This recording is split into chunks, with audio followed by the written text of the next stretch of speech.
Hey everyone, Mr. Happy here, and welcome to Mondays with Mr. Happy, aka Mr. Happy Mondays, the weekly Q&A show where you ask me questions and I answer them. In case you're wondering why I'm looking around, I have the patron list over here, and it wasn't in the forefront, so I wanted to grab it and throw it into the forefront. I'm a little bit strapped for time this episode, so once again, no Twitch questions this week, although I am live on Twitch doing it right now. And for anyone who's wondering about the 08 Savage Guide, before you ask, it's currently being worked on. The audio recording is up next, and then I have to actually do the editing. I have tank perspective, healer perspective, and my perspective. I need to see if I can get the perspective of a ranged DPS, preferably, for one of the other mechanics, specifically Forsaken number 2. So, without further ado, let us thank our sponsors over on Le Patreon. For anyone who doesn't know, for a while now we've had a Patreon just to combat hashtag demonetize over here on YouTube. And for shoutouts here. For our patron of light, I'm going to shout him out first because I have something I want to say to him. Khuja of the Jenova server, our patron of light, someone who has been a patron above all else. And just an insane amount of support, so he gets that special title. I don't have any cool like voice changers or anything like that to make it sound cooler, but he actually provided me a screenshot for the shout out, and I don't have it ready.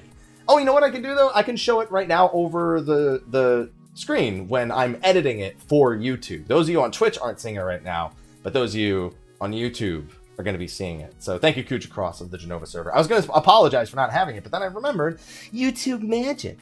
On top of that, we have our standard sponsors. We have Cidus of Shiva, Syd Hellwind of Gilgamesh, Afro Ninja from Malboro, Cheesecake from Leviathan, Sploda. That lane Weeb, Ashen, Emiya of Cerberus, Argoti, Tristam on Midgardsormr, Fafarian, Rendil, Giraffeswillrule, Stevie-Rex, and Neon.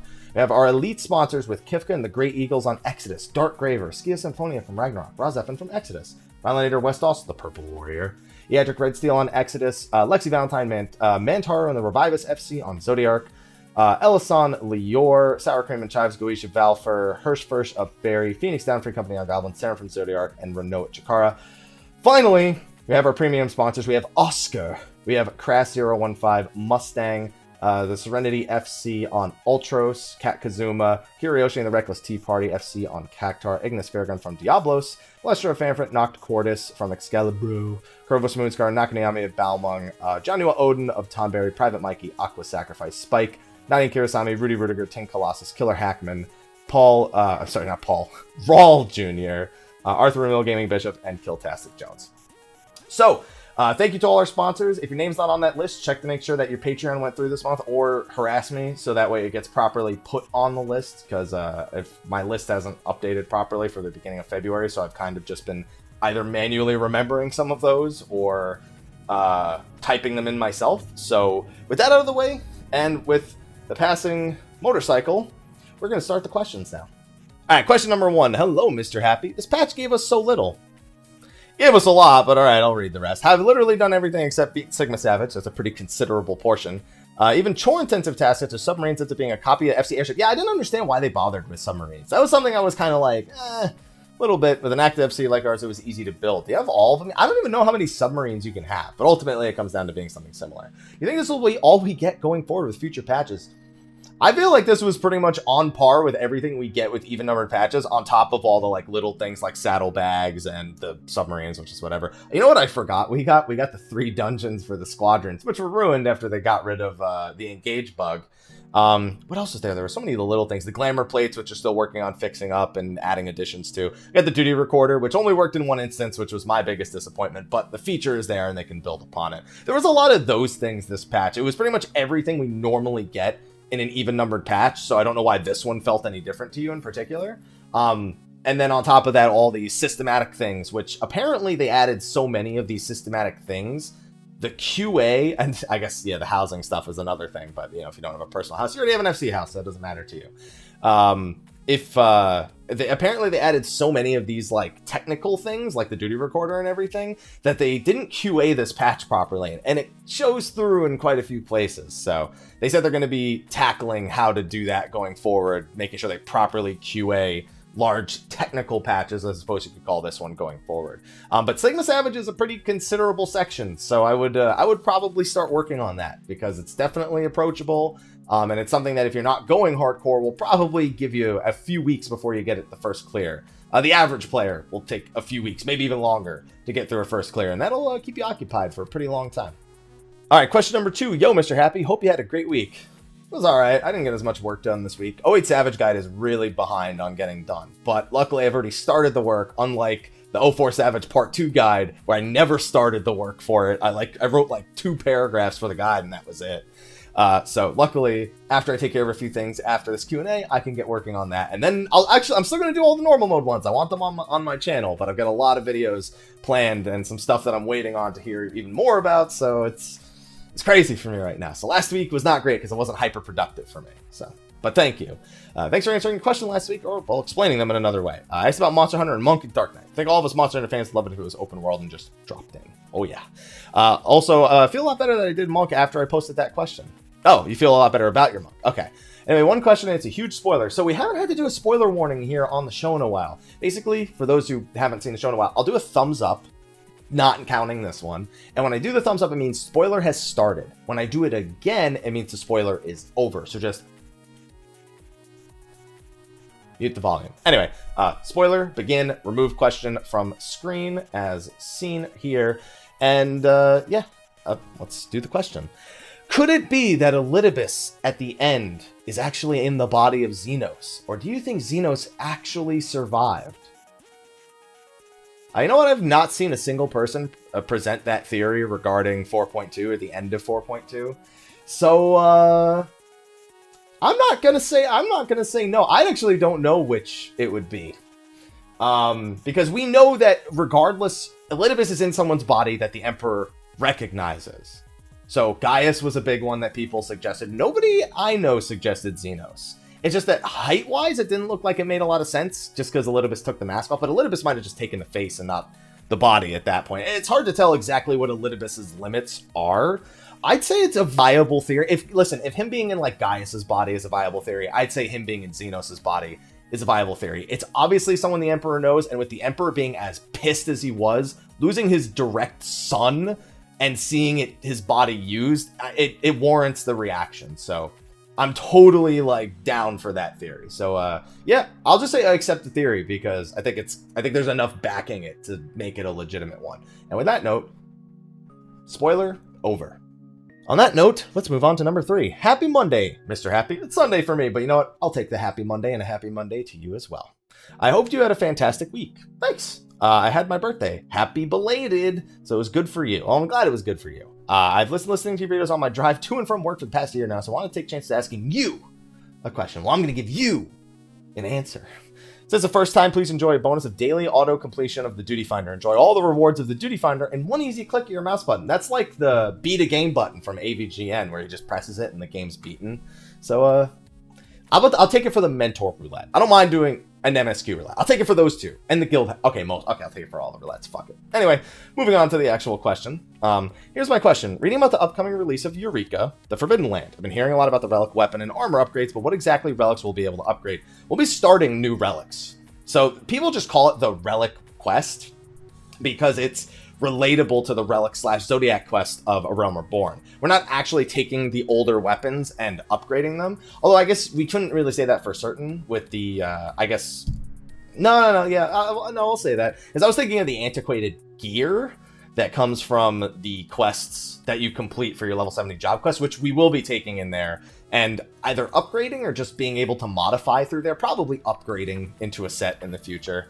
But yeah, it's not going to be like, we're not taking like the level 50 relic or artifact armor or the level 60 stuff. It's just, we're taking the 290 stuff in there, and I guess we don't know if we're pushing that to the edge or if we're building something brand new and those things are just able to be modified in there. Those are like some of the smaller details we don't have yet, because if you look at like the screenshots we have stuff of the dyed antiquated set, and then we have stuff like the Scorpion harness and the Emperor's hairpin in the other screenshots. So another element that wasn't really spoken about is if you look in the screenshot of Yoshi P and Kugane going to Eureka, you'll notice behind the person who travels to Eureka is a lockpicker. If you never did Diadem or Palace of the Dead, basically enemies would drop loot boxes and you would be able to appraise them and get something that was inside. It could be materia, it could be glamour items. In the case of Diadem in specific, it could also be gear, which won't be the case. Well, gear that was meant to be a certain item level. I have a feeling any of the gear you get in the lock box here may be the stuff like the Scorpion Harness and the Strider Boots Glamour. Basically, that's reminiscent of the old Final Fantasy XI stuff. But we don't know. We need more details. A lot of that's all speculation. So just expect it to be... hold the expectation it's new stuff and potentially the antiquated stuff that's being upgraded. That would be where I would place my expectation. But we need more answers. Moving on to question number 4. Hey, Haps. How you doing? You doing all right? I'm doing all right. You doing all right? Okay, you say you're doing all right. Here's a week's worth of sushi, so you don't have to go anywhere when Eureka hits. So the problem with this is you're giving me a week's worth of sushi like 3 weeks before we need it. So I'm going to eat it now, and then I'm going to need another week's worth, like 3 weeks from now. All right? Good. I'm forwarding your week's sushi ahead 3 weeks, pretty much. All right, another spoiler. Wow, we haven't had many of these spoiler questions in a while. So spoiler warning again. I already explained it in this one, so let's see. Alright, do you think the Omega plot is building up towards a Power of Friendship finale? Everything in this game is Power of Friendship. Except for that guy, who's apparently not friends with anybody, based on how long he held his horn down. So, I mean, I don't even know if that's really a spoiler. Everything in this game ends in the Power of Friendship, or the Warrior of Light is a fucking ridiculous dude, or dudette. Pretty much always ends in that. And it's gonna... I just want to see Syd shine. I just want to see Syd strut his stuff in the last tier of Omega. And really give us something to be excited about for Syd, because he hasn't done anything exciting in a pretty long time. So he could use a good moment. So, and that also, by the way, I'm gonna say spoilers, and since I did a thumbs up by accident. All right, number 5. Hey, Mr. Happy, hope you're doing well. I'm doing well enough. Thanks. Do you think they should add minimum item level sync dungeons, trials, and raids to the achievement system? Yes. Just straight up yes. What they would reward from it, who knows? Because if they really want to do it for everything, there has to be some sort of reward structure there, not just the achievement tokens.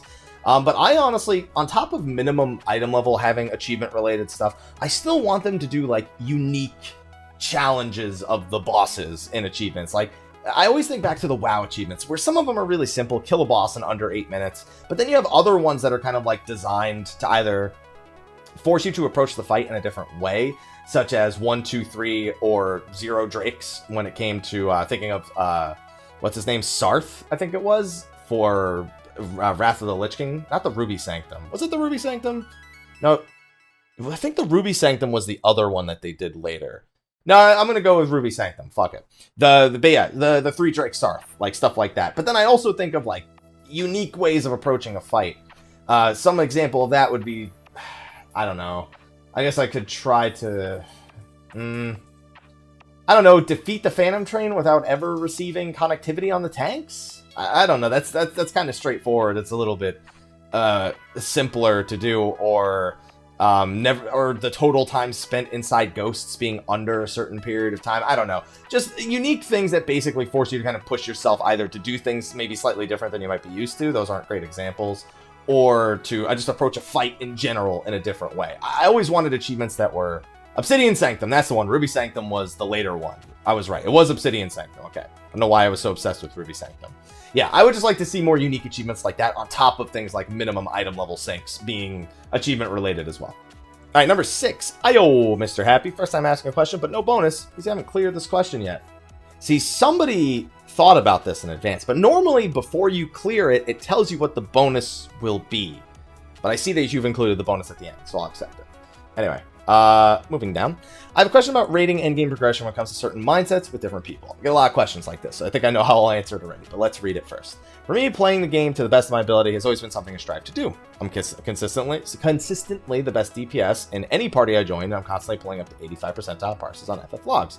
The Radius 2.0 launch, and about a mid-core level with almost no static group. Usually just some random player in the party finder shout chats. I have real-life friends who play the game with me, and unfortunately, they don't have the same mindset. They want to raid, they want to beat the difficult fights, but they don't want to put effort into playing their jobs correctly.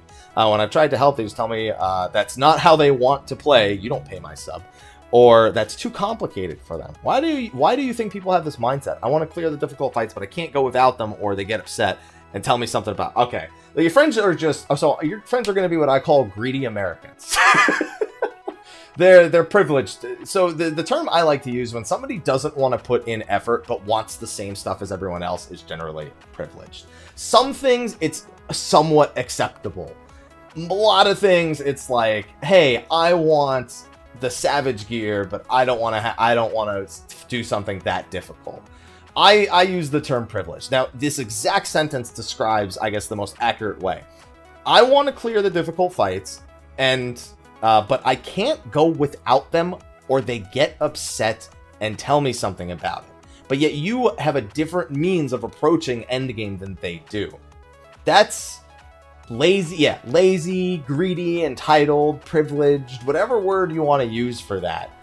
It's like, if you don't have the my number one advice on raiding is, if you don't have the same mindset as the rest of your group, everything falls apart.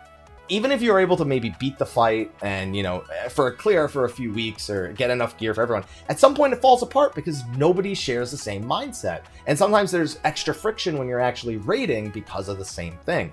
So it would be the number one recommendation not to raid with someone who you doesn't match your mindset. Even if you're perfectly good friends with them, that would have been my number one advice for that. The fact that they then give you a hard time for not doing the content with them, that to me is entitled.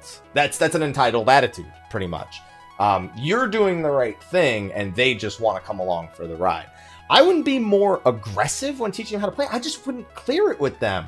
Just don't tell them they don't possess the ability to clear these fights. Maybe they do and it's just not optimal, which happens plenty of the time. We see it in the Party Finder all the time. People who are suboptimal, but are at least adequate enough to get through an encounter without ruining the whole thing. So I wouldn't just say they don't possess the ability. I just say, I want to do these fights a certain way. You guys don't want to do these fights a certain way. Or we don't have the same mindset when approaching endgame. So I feel like if we raid together, we're going to argue. Like, it's going to like get in the way of our friendship. I know it sounds like a really like stupid, like high school bullshit thing to say, which happens so much in online games. I mean, to be fair, a lot of people who are in high school play online games. So I guess it's not that surprising. But I mean, that's it. It's just, you got to tell them, like, I want to do it this way. You guys don't want to do it this way. I need to go raid with other people. Because you literally can't have friends being like, oh, why are you doing the fight without us? And then they go, no, I don't want to try. What? That doesn't make any sense. So yeah, I mean, that's it. That's it. That's all I got. Thanks for helping. And as for the bonus, you receive an inventory full of potent poisoning pots. Those don't work anymore, so why have you done this to me? Feels bad, man. Alright, number 7. Hello, Mr. Happy. Not first time asking, so no bonus. Within reason. Asking you some general monk questions, hoping you can provide some insight on them, or at least your perspective on the matter. If you only want to answer one question today and move on, that's fine. Nope, because I'm not doing the Twitch questions, I got time for all of them. 1. Do you know why True Strike deals more damage than Snap Punch, whereas most other melee, the third attack deals the most damage in their 1-2-3 combo? Monk doesn't do traditional 1-2-3 combos. We have stances. I know that effectively it feels like a 1-2-3 combo, but you can't approach them the same way from a design perspective. Your third ability's entire purpose is always to refresh Grease Lightning. Demolish is our highest potency global cooldown, and then Snap Punch is kind of just there to fill the spot for that stance. True Strike is basically saying, I have all my buffs up, let me go for a burst. Boot Shine and True Strike are both kind of the same way in that regard, with one of them guaranteeing a crit if done from the right side, which has synergy with the rest of your skills and with your general stat priority and that of critical hit rate. So that's the main thing. Don't look at them as a 1-2-3 combo, just look at the stances all individually and what your options are within that stance, and it begins to make a little bit more sense. 2, if Wind Tackle gave 3 Grease Lightning stacks, would this destroy perfect balance? No, it means we'd use it pretty much entirely for burst combos, because, I mean, if that would mean you would start the fight with Wind Tackle, Demolish, and then you would just do 2 GCDs and you'd be good. You would just do Dragon Kick Twin Snakes after that and you'd be fine, and then you could PB for some extra True Strikes, which isn't really a huge gain, but yeah, I mean, if it gave 3 stacks, then we would just Wind Tackle at the start of every fight, pretty much. Even, I still think the only problem with Wind Tackle right now is that you need 2 tackles to get the 1 stack. If you just did 1 tackle for 1 stack and they got rid of the second tackle, it'd be fine. But right now, Wind Tackle, the change just feels so weird. I have a feeling, like, give it another few weeks, and someone from, like, the Balance Discord or one of the, like, heavy min-max areas might find an alternative to it, maybe find a means through which Wind Tackle is superior, because you get to that attack speed and that damage at a very reasonable speed. But I'm going to let them do it. They're the ones who are experts on the numbers, not myself. I do what looks like it makes the most sense, and a lot of the times it's close to being right with like a few things being off, but This is one of those things that I'm not tackling, at least not until I didn't mean to do that, but it works. I'm not gonna go after that answer until after I'm done with all the other stuff I'm doing. And then 3, do you think Monk will ever get a chakra technique that deals AoE damage? I'm always of the opinion that'd be really cool if Purification did that. I know that the TP is there, but come on, TP, like. Here's the thing, the only time you're ever using Purification is if you're just AoEing for like 30 seconds straight and you have extra stacks. Like, that's it. In my opinion, it's already an AoE ability, and Jesus, it's so loud in LA today. It's already being used only in like an AoE situation. It'd be cool if on top of giving you 200 TP, it just, you know, I don't know, just did AoE. It'd be really nice to have a Chakra Spender that did AoE. And I think we'll see it at some point, but maybe just Purification being changed because TP is like a non-factor anymore. All right, number 8. Hey, Mr. Happy, final segment. Welcome to Mondays with Mr. Happy. Weekly Q&A show. Could you answer? That was screwed up a little bit on that one. Recently solved the 6 puzzle, The World is Square. Did it hint anything related to the game? I mean, The World is Square. I'm going to move on. One more question. What do you think of a 6 remake? I want it. But I'm of the... So, it's weird. With Final Fantasy VII, when I was young, I always imagined that game, what if it wasn't a turn-based RPG? And everyone I knew felt the same way, which was why when they revealed that the remake wasn't going to be turn-based, I was like, as a kid, I always wondered what it would be like, so that's going to be cool. And everyone else was like, no, it has to be turn-based. It's not going to be loyal to the source material. We don't want this. And I'm just like, then go fucking play the other one with some fucking graphics mods or something. Don't make them remake a game over however many years just to give us something with PS4 graphics. With 6 remake, I don't know how I feel, because my only experience with that game is a much... It comes from an area of graphical advancement that's, I guess... I don't want to say... I'll say less advanced than Final Fantasy VII. Final Fantasy VII moving into a 3-dimensional plane kind of tantalizes my imagination a little bit more when it comes to what it would be like as an action game, but with Final Fantasy VI, I'm less enthused about the idea of a more action-y style, even with the things they're doing with 7 Remake not being entirely action. I'm less enthused about it, I guess, just because my imagination never really took that game there. I'd imagine that if they did remake it similar to 7, it would play somewhat like 7, although with its own changes and unique aspects, like all the different mainstream Final Fantasy games did. But that being said, would there be much... I don't know. I don't know how to feel about it. I want a 6 remake, and I expect it would play like 7 remake. And I guess in my mind, I haven't really prepared for that, but that's would be my expectation, and I do want it. All right, number 9. Hi, Mr. Happy. So lately I've been hearing a lot of people talk about how Red Mage and its DPS ceiling needs to be lower in order to balance out its ability to raise so effectively. I don't really get this, because Red Mage's MP is already very limited, with them only being able to afford a few reses per minute across an entire encounter before they can't do anything due to their MP running out. On top of that, how impractical it is to use that many reses in a single encounter makes you think Red Mage are overly punished in the resing utility. It seems like Red Mages are overly punished for the resing capability, but given your rating experience with them, what do you think about how they're currently balanced? I think Red Mage in progression rating is invaluable, in that their DPS is in the perfect spot considering what they're capable of. Embolden is not something I look at and go, okay, they have raid utility, they need lower DPS. I look at the ability to straight up save progression and I guess be sort of an easier approach to end game raiding as a caster. Your mobility is a lot safer to use. You have that raise utility in case anything goes insanely wrong. And a lot of the times, Red Mage isn't even about saving the pull and getting the kill. Red Mage is about doing a fight and you don't know what's going on, but you want to see the next mechanic. And the only way to do that is if you get people alive. Any mechanic you see, you want everyone to be alive so you know what it is the information you're getting is accurate. And a Red Mage, that's where they're invaluable, is getting you to a next mechanic even when some shit falls apart on the previous mechanic. And getting you to the next mechanic so you can start mentally preparing and coming up with what your team wants to do to overcome that. It's so good. They do I think, just the right amount of DPS considering that. If we're to look at their ceiling versus the other two caster ceiling, it's lower, and that's within reason. At a mastery level where that isn't what you need them for is all the raising, it makes sense to me that their ceiling is lower than the other two jobs. But that being said, it's not low, it's just lower. And having one during prog is never a bad thing. It's generally a really good thing for the reasons I just listed. So I don't think their DPS needs to be lower. I also don't think it needs to be higher. And I'm happy with where Red Mage is, personally. On to number 10. Hello, Mr. Happy. How you doing? I'm doing alright. You doing alright? You'll let me know next week. Not a first-time asker. It's been a long while, so no bonus. Also, sorry if you've already answered a question like this. I've missed a few videos. Simple question, though. While building my best in slot list for Bard, maximizing crit, I notice my dead is low. Is it too low? Okay, so here's the checklist for Bard gear. Does it have crit? No. Okay, meld crit. What about my other stats? Fuck. Who cares? Direct hit would come second. No. I don't think it matters if your determination or your skill speed are low. Because all bards think about is crit, and then crit, and then they think about direct hit for a little bit, and then they start thinking about crit.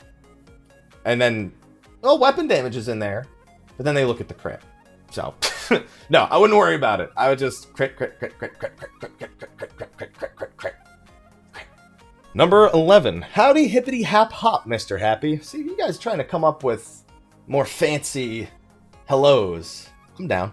Have they ever explained why some items can only be used in certain areas? More specifically, why you can only use a glamour dresser inside cities and housing areas. Most of the time, it's explained in that, I guess the feature interacting with you going into combat is something that's a little risky. The way that data is allowed to be transferred while you're in combat is different. And you see that because you can't execute trades while in combat. So, generally, if you, let's say if you were to die while you're in the middle of glamoring, what would happen there? And they don't want to take, they probably don't want to take any chances with that. So it's generally because there are places where your character will be safe. It's also to discourage you from being in the middle of, I don't know, let's say a boss or a hunt and being like, oh man, this yellow doesn't match that yellow. Let me, let me take care, hold on. I know the boss is targeting me, but hold on. I need to brush myself up real quick. Oh yeah, that's much better. All right, we're dead.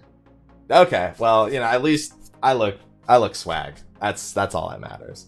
Oh man. So yeah, I'd imagine that from a more practical standpoint, it's because of, I guess as the chat calls it, edge cases.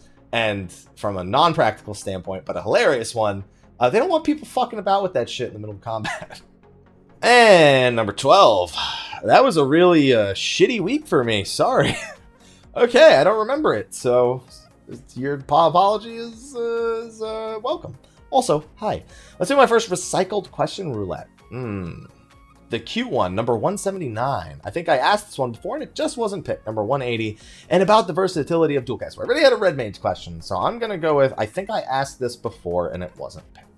Should we have a character? No, I don't remember this one. Should we have a character select option in game instead of log out, log in with another character? Kind of going back to the question before, I don't think that's a should we have. I don't think it's that awful of a thing to ask you to log out, log in with a different character. One of the big reasons for that is when you're logging out, it's kind of finalizing your character information, so that way it can be sent to the lodestone, stored in the database accurately, and there's no issues there. When you swap characters, it's quite a different thing. The way your data has to be saved is a lot different than the way if you log out, log in. It's doable. Don't get me wrong. It's not like no game has ever had, the ability to swap characters without logging out. But generally speaking, from a safety and from a safety standpoint in terms of information and in terms of I guess a practicality standpoint, making sure that no information gets caught while it's loading and saving at the same time, which is basically what it's doing.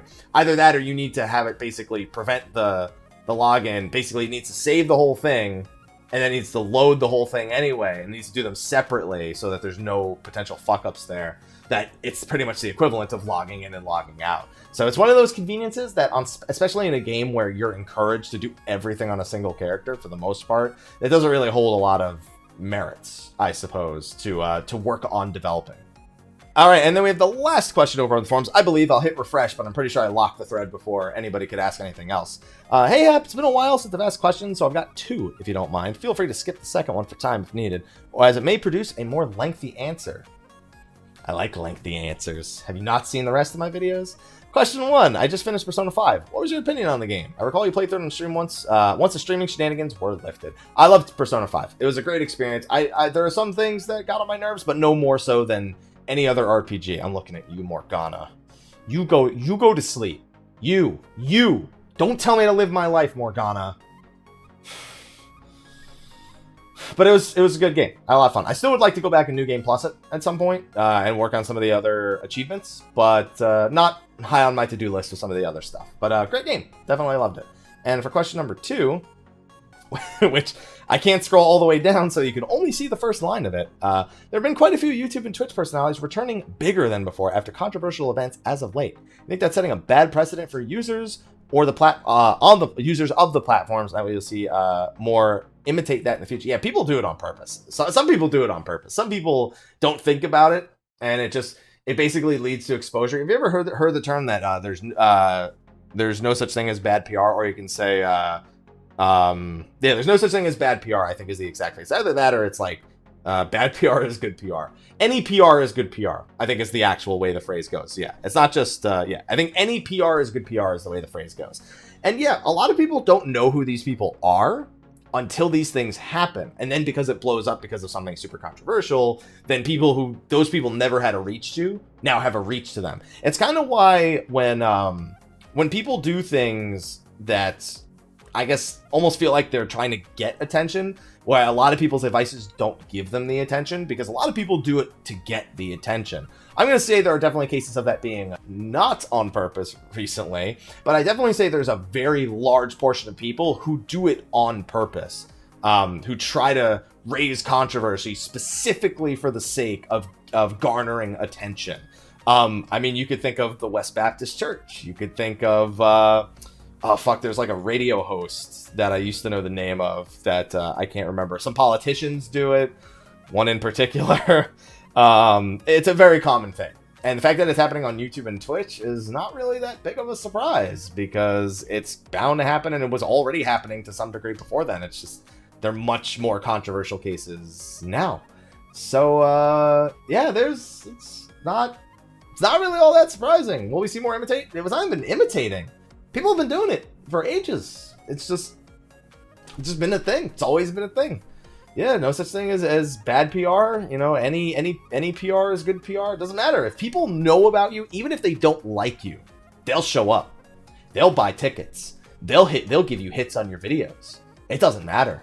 It's all adding up. They'll comment under you, and they'll comment under your video telling everyone how much they despise you. But you know what? That's an extra comment. That's an extra comment for the algorithm. It's a shitty way of operating, but it works. And so, yeah, that's it. That's all there really is to it. I don't know. I don't have anything else to add. It's just, yeah. All right, and that's the last question over on the forums. Due to time constraints, I'm not going to be taking Twitch questions this week. I will hang out with the Twitch chat for a few more minutes before I have to go take care of a few things. I want to take care of a few things before I start working on the 08 Savage Guide, which is why I'm not doing the Twitch questions this week. A few things to look out for this week. 08 Savage Guide will be out this week. I'm also going to be releasing all the normal mode guides. I know it's like late, but I want all of them on my channel just for future's sake, and I've learned that over the years just to have that.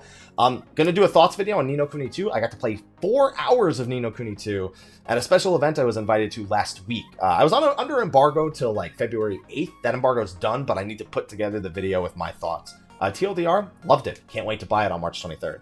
And there's also a couple of other videos I want to do. Final Fantasy 15 Pocket Edition out. Secret of Mana is out this week.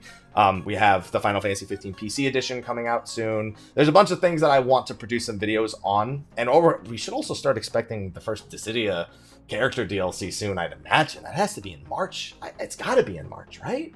I got to do it. Maybe. I don't know. We'll see. But anyway, just a few things to expect over the next week. So for the YouTube side of things, thank you again to our patrons that we thanked at the beginning of the video. Also, thanks for watching this over on YouTube. Be sure if you have a question to check the description of the YouTube video. Those of you on Twitch, go to the Dream Network forums. Find my name. Find the Mondays with Mr. Happy threads. There's literally 184 of them.